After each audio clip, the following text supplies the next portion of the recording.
एक सूक्ति है, कागचेष्ट बको ध्यानम स्वान निद्रा तथैव च अल्पहारी गृह त्यागी ब्रह्मचर्य ए पंच लक्षणम। जो विद्यार्थी होते हैं उनके लिए 5 प्रकार की बातें बताई जाती है। पहले कैसे होना चाहिए? कागचेष्टा। अब कह सकते हैं कौवा तो गलत चीज खाता है और कर्कश बोलता है, लेकिन उसके कर्कशा बोलना और गलत खाना इसको हमें नहीं लेना है, बल्कि उसकी सावधानी। वो बैठता है तो सावधान होकर के बैठता है। कागचेष्टा। कौवा को देखे हो कहीं बैठे हुए? क्यों जी जैन, देखे हो ना कैसे बैठता है? बैठता है तो देखता है चारों तरफ, सतर्क होकर के, सावधान होकर के बैठता है। तो कागचेष्टा बको ध्यानम। और बगुला के समान, बगुला तालाब के किनारे बैठा हुआ देखते हैं ना। बगुला किसको कहते हैं छत्तीसगढ़ी में? कोकड़ा। तो कोकड़ा के समान ध्यान वाला। देखो, एक आंख मूंद करके और बिल्कुल एक पैर में खड़े होकर के वो तपस्वी की तरह ध्यान लगाए रहता है। लेकिन वो तो मछली पकड़ने के लिए लगाता है। हमारे विद्यार्थियों के लिए क्या होना चाहिए? जिस किताब को हम पढ़ रहे हैं उसमें एकदम मन लगा देना चाहिए। और मन लगाएंगे तो जो भी हम पढ़ेंगे वो हमें याद हो जाएगा। और पढ़ इधर रहे हैं और मन हमारा कहीं दूसरी तरफ भाग रहा है, तो जो भी पढ़ेंगे वो हमें याद नहीं होगा। होता है कि नहीं? पढ़ते हैं और मन कहीं इधर उधर भाग रहा हो तो याद होता है? नहीं होता है। घंटों बीत जाता है, एक लाइन भी याद नहीं हो पाती है।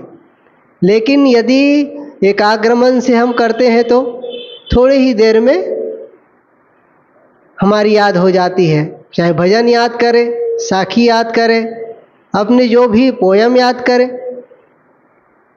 थोड़ी ही देर में याद हो जाती है। तो बगुला के समान ध्यान वाला। और स्वान निद्रा। कुत्ता सोते हैं, उसको देखे हैं ना, सड़क के किनारे सोए रहते हैं, सड़क में सोए रहते हैं। जैसे जाओगे तो खट से वो आँख खोल करके देखता है, फिर उसके बाद में फिर आँख मूंद करके सो जाता है। लेकिन हमें सोना नहीं है, हमें उसके एक अर्थ में लेना है कि कुत्ता जो है सजग रहता है। तो इतना सजगता कैसे आएगा? थोड़ा खाता है। जैसे कोई विद्यार्थी अधिक भोजन करे तो उसको ज़्यादा नींद आएगी, और थोड़ा भोजन करेगा, संतुलित भोजन करेगा तो बढ़िया से देर तक के बैठ करके पढ़ सकता है। तो हमें अल्पाहारी होना चाहिए, थोड़ा भोजन करने वाला। थोड़ा का मतलब जिससे हमारी भूख मिट जाए और हमें शरीर में भारीपन ना लगे। मतलब ज़्यादा खा लिए तो न बैठते बन रहा है न चलते बन रहा है। तो स्वान निद्रा तथैव च अल्पाहारी, थोड़ा भोजन करने वाला, संतुलित खान पान करने वाला। और ब्रह्मचर्य ए पंच लक्षणम। जो पहले विद्यार्थी विद्या अर्जन करने के लिए गुरुकुल में जाते थे, गुरुकुल में रह करके वहाँ पढ़ाई करते थे और साथ साथ अपने व्यवहार के कामों को भी सीखते थे। वहाँ गुरु बताते थे और साथ साथ वहाँ अपने घर कपड़ा कैसे धोना चाहिए, कैसे सुखाना चाहिए, और लकड़ी कैसे बांधना चाहिए, और कैसे कैसे लकड़ी लाना चाहिए, कैसे कैसे लकड़ी नहीं लाना चाहिए। और भी पशुओं के लिए घास काटने के लिए सिखाते थे। तो कुल मिला करके कहा जाए, जो दैनिक जीवन में जो प्रयोग होने वाला काम है उसको सिखाए जाते थे। तो पहला क्या है?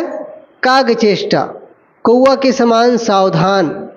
हम सावधान रहेंगे तो किसी प्रकार से किसी के कहीं यदि सावधानी पूर्वक बैठते हैं बढ़िया हो करके, तो हम कई प्रकार के दुख से तकलीफ से बच जाते हैं। हम बैठे हैं, ऐसी जगह बैठ गए हैं और सावधानी नहीं किए, नींद आ गई, और नींद आ गई तो गिर जाएंगे। या ऐसी जगह हम बैठे हैं जहाँ पर नहीं बैठना चाहिए। आप लोग कहानी सुने हैं ना, एक आदमी था, उसको लोग उल्लू उल्लू कहते थे, उल्लू। तो छोटा रहा तो उसको तो समझ नहीं रहा कि उल्लू किसको कहते हैं, लेकिन जब बड़ा हो गया और लोगों से सुना कि उल्लू का अर्थ होता है मूर्ख, तो उनको बहुत खराब लगा कि लोग मुझे उल्लू उल्लू कहते हैं, मुझे मूर्ख कहते हैं। तो फिर चला गया वो दूर, अपने गांव छोड़ करके दूर चला गया। और पहले का समय था, बोरिंग तो होती नहीं थी, क्या होता था, कुआं होता था। तो कुआं के जो पार बना रहता है, देखे हैं ना कुआं पार, तो उसी पार में जा कर के बैठ गया। तो लोग पानी भरने के लिए माताएं आई गांव से, कहा भैया हम लोगों को पानी भरना है, आप यहाँ से हट जाइए, उठ जाइए। तो उठा तो, लेकिन घूम करके फिर आकर के फिर वहीं बैठ गया। तो कहे भैया उठ जाओ, हम लोग पानी भरना है। दोबारा भी कही महिला माताएं, फिर वो घूम करके आया, फिर वहीं बैठ गया। तो एक महिला थी, बड़े उल्लू हो, तो उनको लगा कि ये 80 कोस में छोड़ा गांव, तू कस जाने उल्लू नाव। उनको पूछे कि मैं 80 कोस अपना गांव छोड़ करके आया हूँ, फिर भी तुम मुझे, मेरा नाम उल्लू है ऐसा कैसे जान गई?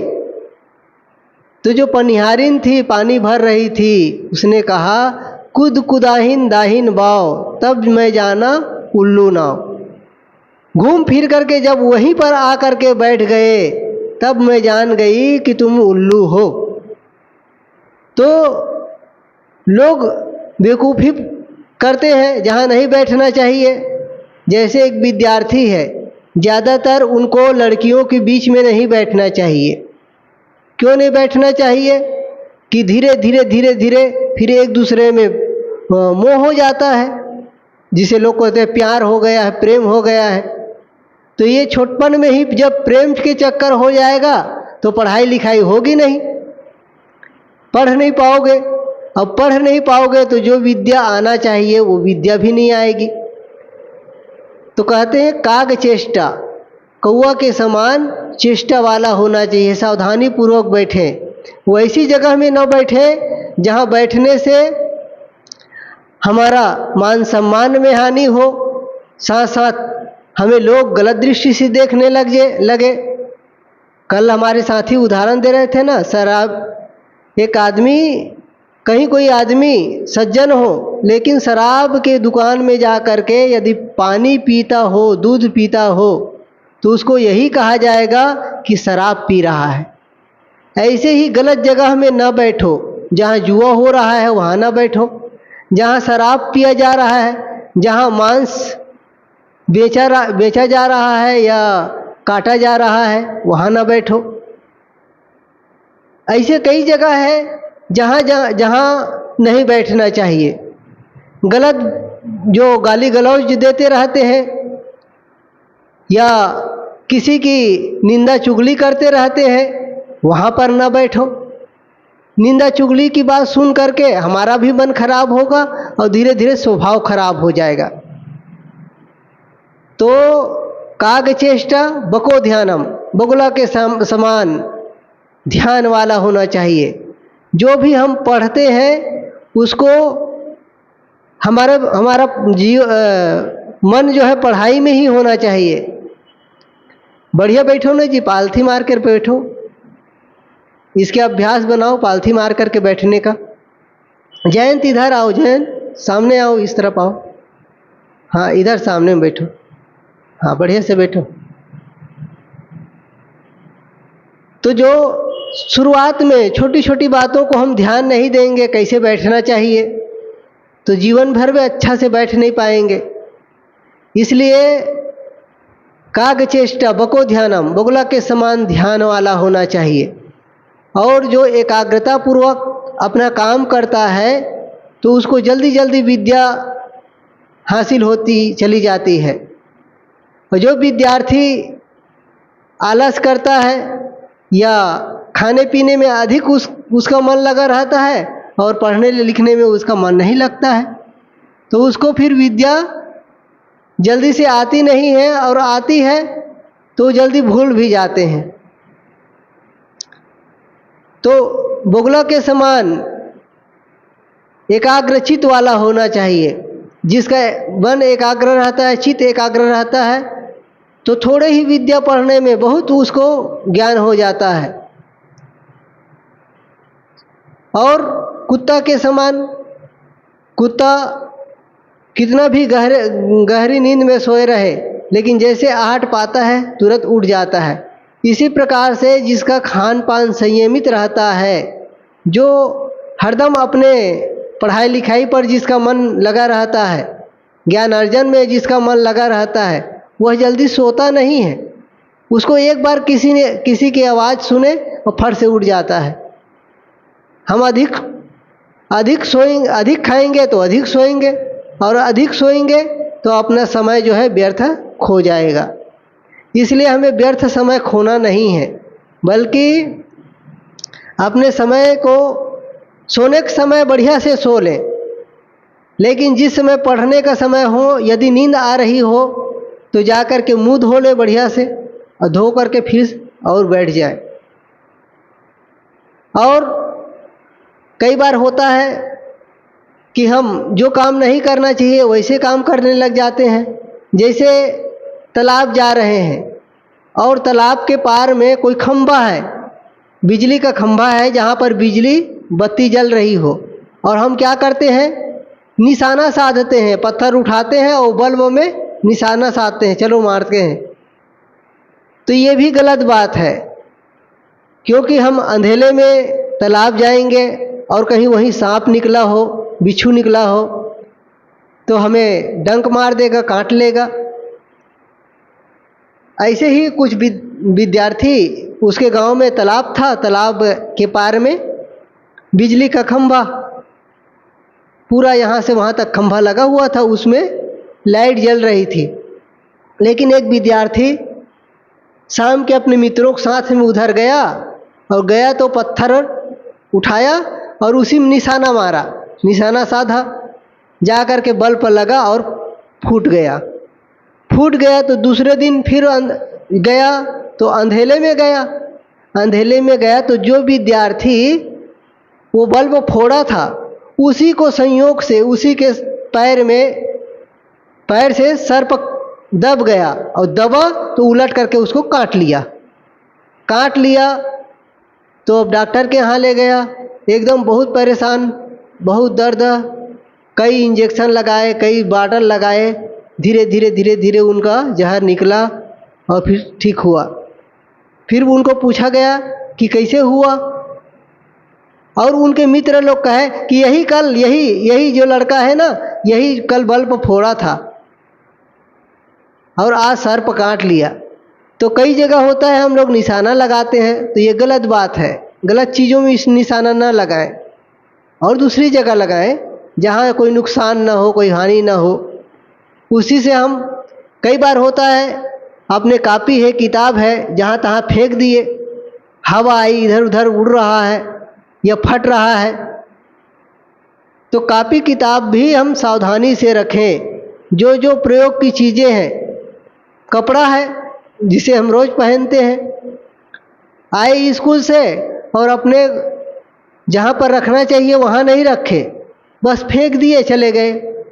जूता चप्पल है, कितने बच्चे हैं अपना जूता चप्पल कहीं तो अंदर, घर के अंदर ले जाएगा या कहीं दूसरी जगह खोल देगा एकदम दरवाजे पर, तो ये भी गलत है। ऐसी जगह में खोलो कि साइड में खोलो बढ़िया से। हमें सीखने वाला चाहिए, चेष्टावान, जैसे काक चेष्टा कहा ना, चेष्टा सीखने का स्वभाव वाला होना चाहिए। हम हर काम को जब सोच सोच करके करते हैं, बढ़िया विवेक पूर्वक करते हैं, तो उसमें किसी प्रकार का हमारा नुकसान नहीं होता है। और विवेक पूर्वक नहीं करते हैं तो हर समय हमारा नुकसान होता है।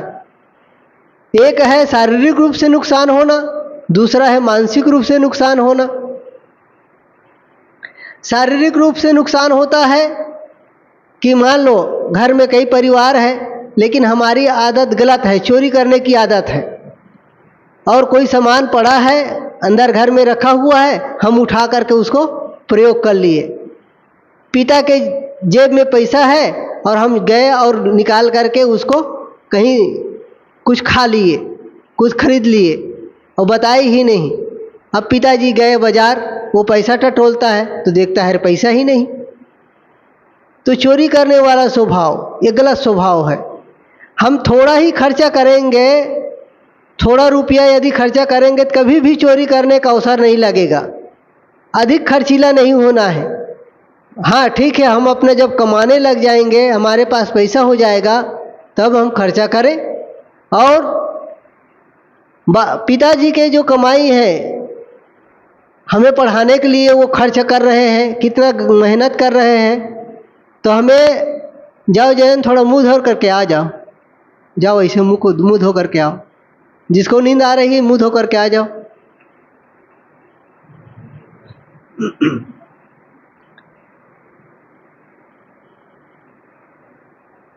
तुम्हें क्या कह रहा था? चोरी करना। तो जो बच्चे इधर उधर खाने की आदत पड़ जाती है वो चोरी भी करता है। और जो शुरू से ही जिसका स्वभाव खराब हो जाए तो आगे वो ईमानदार आदमी बनेगा, सज्जन बनेगा, समझदार और विवेकी बनेगा। क्या उनके जीवन में सुख और शांति आ जाएगी? चीज़ें आ जाएगी, लेकिन सुख और शांति नहीं आएगी, क्योंकि उसका स्वभाव ही खराब है। हमें अपना स्वभाव खराब नहीं करना है, और न ही ऐसे बच्चों के साथ में बैठना है, न उनसे हम मित्रता करनी है। हमें अच्छे लोगों से मित्रता करना चाहिए, ताकि उसके अच्छाइयाँ, उसके अच्छे अच्छे गुण हैं वो हमारे में आना चाहिए। हम क्या चाहते हैं? हम सज्जन आदमी बनना चाहते हैं कि दुर्जन आदमी बनना चाहते हैं? कैसे जी? दुर्जन बनना चाहते हो? गलत आदमी बनना चाहते हो कि अच्छा आदमी बनना चाहते हो? अच्छा आदमी ना। तो अच्छा आदमी बनने के लिए अच्छा काम करना पड़ेगा। जो जो काम करने से हमारा जीवन अच्छा बनता हो, हमारा मन अच्छा बनता हो, जिससे हमारा स्वभाव अच्छा बनता हो। मान लो तुम्हारे जेब में पैसा हो और उसे कोई दूसरा निकाल ले, तो अच्छा मानोगे? नहीं मानोगे। और यही काम हम करें तो और लोग अच्छा नहीं मानेंगे। तो बचपन में जो आदत पड़ जाती है वह आदत अमिट हो जाती है, इसलिए हमें सुधार करके चलने की आवश्यकता है। विद्यार्थी विद्या अर्जन करने के लिए अभी तो थोड़ी उम्र है, अभी तो आसपास के स्कूलों में पढ़ रहे हो। फिर जब बड़े हो जाओगे, बाहर दूसरे स्कूल में जाओगे, तो वहाँ पर फिर माता पिता भी नहीं रहे होंगे, अपने लोग ही रहना पड़ेगा। तो अपने लोग जब रहोगे तो वहाँ पर फिर यहाँ यदि अच्छा गुण नहीं सीखे, अच्छा स्वभाव नहीं बनाए, तो वहाँ पर अच्छा नहीं कर पाओगे। यही माता पिता के पास में रह करके ही हमें अच्छा गुण वाला बनना है, अच्छा स्वभाव वाला बनना है। अच्छा स्वभाव का मतलब ये है कि जिस स्वभाव को करने से हम सुखी रहे और दूसरे भी सुखी रहे, हमारा भी मन अच्छा रहे और दूसरे देखने वाले का मन भी अच्छा लगे। कितने बच्चे हैं घर में, कोई न जाने करके कोई कुछ बनाए हैं, घर में मिठाई बनाए हैं, पकवान बनाए हैं, तो निकाल करके 2-4 निकाले फिर खा लिए, 2-4 निकाले फिर खा गए, 2-4 निकाले फिर खा गए। तो ऐसे खाते रहते हैं, ना हाथ धुला है न कुछ नहीं। सबको मिलेगा तो मुझे भी मिल जाएगा, यदि खाने का ज़्यादा मन हो रहा है तो मांग लो, मम्मी मुझे मिठाई दे दो, वे कुछ भी बनाए हैं घर में, ठेठरी खुरमी और क्या क्या कहते हैं, पेठा, बालूशाही, जलेबी, समोसा, बड़ा, पूड़ी, जो कुछ खाने का मन हो रहा है और यदि घर में बना है तो मांग लो, है कि नहीं। लेकिन निकाल के मत खाओ अपने से, और निकाल के खाओगे तो स्वभाव खराब हो जाएगा। हमारे कई साधु है, संत है, जो कोई कुछ सेक रहे हो, चाहे कुछ बना रहे हो, तो पूछेंगे नहीं, सीधा इसे रख जाएंगे और निकाल करके अपने खाना शुरू कर देंगे। तो ये गलत स्वभाव कहाँ से सीखे हैं वो? वहीं से, घर से, और आज भी वो काम कर रहा है। नहीं खाओगे तो भी चल जाएगा, और खाना है तो थोड़ा मांग लो, ज़्यादा यदि मन नहीं रोक पा रहे हो तो मांग लो। और भी काम है, जैसे यहाँ पर रह रहे हैं, थाली अपनी मांजना होता है, बढ़िया से साफ मांजो। कोई जल्दीबाजी में काम आधा अधूरा करके न चले जाओ। कोई बर्तन रखना भी है तो बढ़िया से रख दो। तो ये जो स्वभाव बना रहेगा तो ये आगे भी काम आएगा। एक विद्यार्थी बड़ा हुआ पढ़ाई करते करते और एक जगह नौकरी के लिए इंटरव्यू के लिए गया। जब नौकरी लगनी थी, इंटरव्यू देना था, तो गया वहाँ, तो वहीं पास में सामने ही कुर्सी रख दिए थे। जिस ऑफिस में जाना था उसी ऑफिस के सीढ़ी के पास में ही कुर्सी रख दिए थे। सब लोग गए, कई लोग गए उनके और आगे, लेकिन किसी ने उसको हटाया नहीं। झाड़ू भी रख दिए थे, झाड़ू भी वहीं। तो एक आदमी उसी में विद्यार्थी था, वो भी इंटरव्यू देने जा रहा था, वो कुर्सी एक किनारे रख दिए, झाड़ू भी उठा करके एक किनारे रख दिए। उसको कैमरा से देख रहा था, सीसीटीवी कैमरा लगा हुआ था, उससे अंदर बैठे बैठे देख रहे थे जो इंटरव्यू लेने वाला। जैसे ये विद्यार्थी गया तो कहा तुम्हारा इंटरव्यू हो गया, तुम्हारा सिलेक्शन हो गया। कहा सर ऐसा है ना कहिए सर, क्या बात हो गया, कुछ तो बताइए। कहा देखिए वहाँ हम कुर्सी रख दिए थे, झाड़ू रख दिए थे, हम देख रहे थे कि इसको किसके अंदर में इतनी बुद्धि है, इतनी समझदारी है कि इसको रास्ते से हटा करके बढ़िया यथोचित जगह में रख दें। हम देख रहे थे, ये भी इंटरव्यू का एक हिस्सा है, तो तुम्हारा सिलेक्शन हो गया। तो एक छोटा सा ही काम है, उसको नौकरी दिला दिया बढ़िया जगह में। तो हम काम को छोटा ना समझें, जो कोई कहा जा रहा है उसको हम नज़रअंदाज कर दें, इधर उधर कर दें, तो हम कभी भी सीख नहीं पाएंगे, अच्छा काम नहीं सीख पाएंगे। उंगली जो है, कई जगह बैठे रहते हैं ऐसे नाखून चबाते रहते हैं, ये भी गलत है। और कई लोग नाखून ऐसे तोड़ते रहते हैं हाथ की उंगलियों को, ये भी गलत है। विद्यार्थी को सावधान होकर के बैठना चाहिए। सावधान होकर के जो बैठेंगे तो ये रीढ़ की हड्डी भी सीधी रहेगी और काफ़ी लंबे समय तक के हम बैठ सकते हैं। और इधर उधर करके बैठेंगे तो जो सामने बता रहे हैं उनको लगेगा कि देखो हमारी बात सुन नहीं रहे ठीक से, फिर वैसे स्वभाव भी बन जाएगा धीरे धीरे, कभी भी हम एकाग्र होकर के नहीं बैठ पाएंगे। इसलिए स्कूल में भी हम एकाग्र होकर के बैठने की चेष्टा करें। जो शुरू में ही जो अपना स्वभाव बिगाड़ लिए हैं या जो अपने अभ्यास को बिगाड़ लिए हैं, अभ्यास नहीं बना पाए अच्छा अभ्यास, तो आज भी बहुत लंबे समय तक साधना करने के बावजूद भी मन एकाग्र नहीं होता है, शांत नहीं होता है। और इसके कारण में अपना स्वयं ही स्वभाव है। जिस छोटा छोटा काम है उसको हम लापरवाही करते हैं, नज़रअंदाज करते हैं। कितने ही हमारे ही इस साधु समाज में मैं देखता हूँ, कोई जाते हैं भोजन बनाने के लिए और कढ़ाई रखी है, उसमें जो कढ़ाई में पानी का अंश रहा उसमें जंक आ गया है, जंक लगा हुआ है, जिसे क्या कहते हैं, मोर्चा।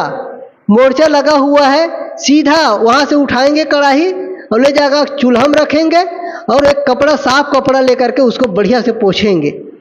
ये नहीं होता है कि उसको पानी के पास में, टोटी के पास रखें, थोड़ा सा मांज दें सुंदर। ये छोटे छोटे काम ही वो आज